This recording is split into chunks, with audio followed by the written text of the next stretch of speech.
Good evening.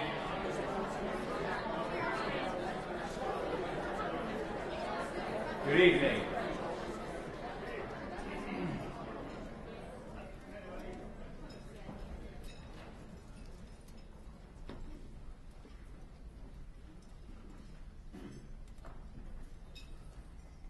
Good evening. I hope everyone enjoyed their meals.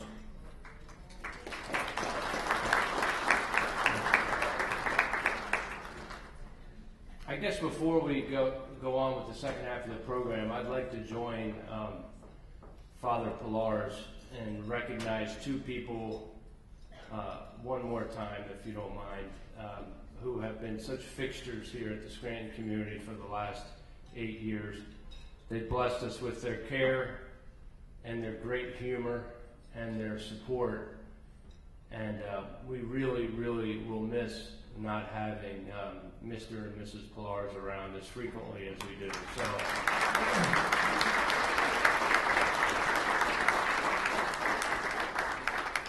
and just because your son will no longer be the president does not mean that you are not always welcome here on this campus.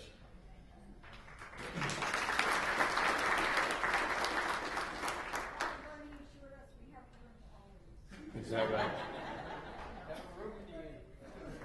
I mean, I wasn't going to say it, but since Father said it, we might frankly miss you guys more. Anyway, I better move along here.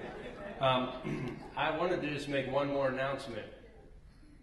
Often at functions like these, people will just walk up to me and hand me envelopes, which are checks for various things. I guess it's the part of being the development guy at a university. I didn't get any envelopes today, but I did get a letter that came in very late this afternoon. In fact, so late that we were not able to share it with anyone yet, including the president. And it's a note from our great business partners, Aramark, who provided the great food that you enjoyed this evening. And the letter indicates that they are confirming a second gift to the Pride, Passion, and Promise campaign in the amount of $1.5 million to help. The letter right here. To help with the building and the build out of the Mulberry Street apartment and fitness complex. So this, coupled with their first gift, makes them one of the top couple donors in this campaign. So Ted Zayak and Ted over here, thank you for your support of the university.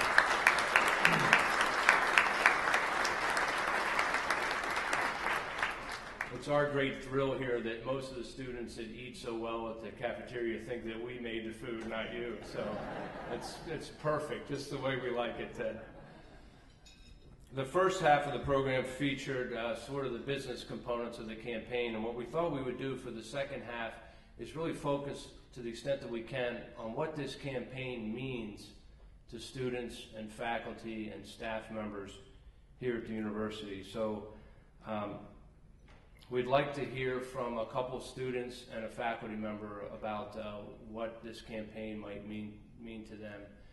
And what we've decided to do is invite Father Pilarz back up so that he could make the introductions of our faculty member and our two students, in part because Father Pilarz knows them all very well and considers them dear friends. So I'd like to invite Father Pilarz back up to the podium.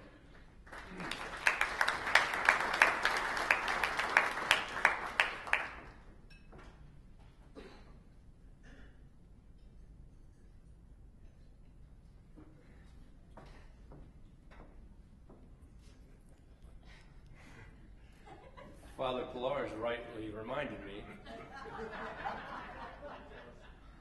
that there is to be a video before I invite Father Pilarz up.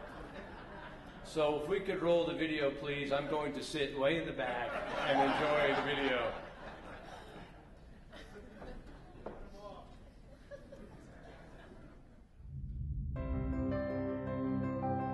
The University of Scranton has basically had a portable crane going from one project to the other for the last 3-4 years. The campus was already beautiful when I was here, but really it's only gotten better from there.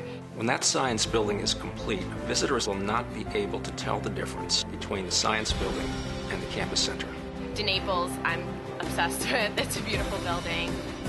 You've got the bookstore there, you've got the mail center, you have our convenience store now, you've got both our cafeterias. We have a big field that kind of ties everything together in the middle. All the stuff that they've done to the school, they've made it more of a community. Condren was just built, the new sophomore building. It's like a little mini hotel. I'm an RA in Condren. It's a great improvement to campus. It's beautiful inside. Kip Condren, was able to help us get that together.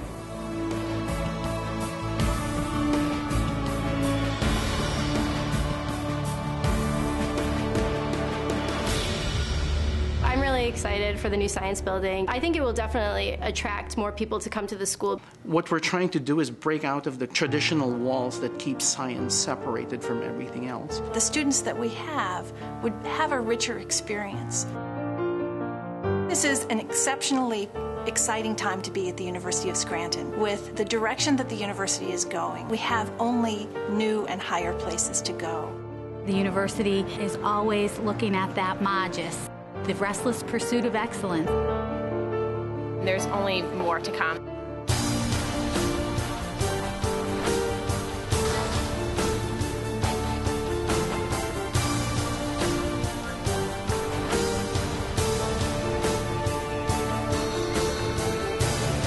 We're just going to see tremendous things, even more exciting than we see now.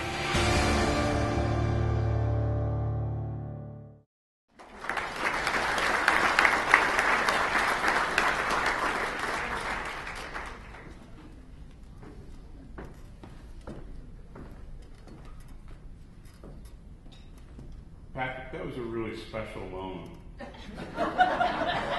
Because for years now, you've been keeping me on track and reminding me this is what's going to happen next, and this is what's going to happen next. So, first of all, I want to thank you for years of telling me what to do. And it's kind of nice on the way out that I got to tell you what to do.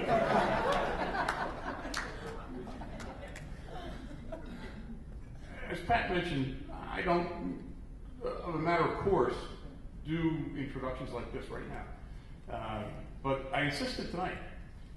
And I said, Pat, I'm going to do this myself because the three people I'm going to introduce are incredibly important to the university and incredibly important to me personally.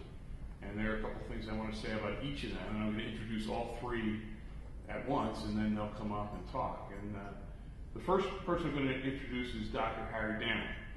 Harry is the chair of our Department of Sociology and Criminal Justice. Harry is an outstanding teacher and mentor and scholar. He is also a tireless promoter of the university's Catholic and Jesuit identity. He gets it. He truly gets it. And he shares his enthusiasm with all of us. He is also a fellow son of New Jersey. And he is a dear friend. When I arrived here in 2003, Harry was the very first person to call me on the phone and say, I don't know what it's like to be a president, but would you like to go out for a drink? And I certainly did want to go out for a drink. And that's a tradition that we have continued religiously. Harry is also the faculty member most supportive of the university's development efforts. So it's appropriate that we should hear from him tonight. So momentarily you'll hear from my dear friend Harry. Then we'll hear from two students, Brett Niehaus and Rita Dileo. Brett's a junior from Fairfield Prep in Connecticut. He's a member of our outstanding business leadership program. He's also a member of our crew team, for which he lobbies shamelessly all the time. And a member of our president's alumni liaisons, an incredibly important service organization. Brett is a former student of mine, and a great one. And he's a member of a group of students, you know who you are, who have helped me become a better professor, president, and priest because of your friendship. And finally, the real president in the room tonight, Rita Dileo, our outgoing student government president. Sometimes a student leader comes along who significantly shapes the life of the university, much for the better. Rita is that leader. Not only has she well represented her constituents, the students, she has been a regular and wonderful spokesperson for the university and for our capital campaign. So much so that I've often thought that we should put Rita on the payroll. Rita so well embodies the university's highest ideals and aspirations that next year she'll serve as a volunteer through Teach for America. So, I have the great privilege and pleasure of presenting three of Scranton's finest, Harry Damer, Brett Niehaus, and Rita Dileo.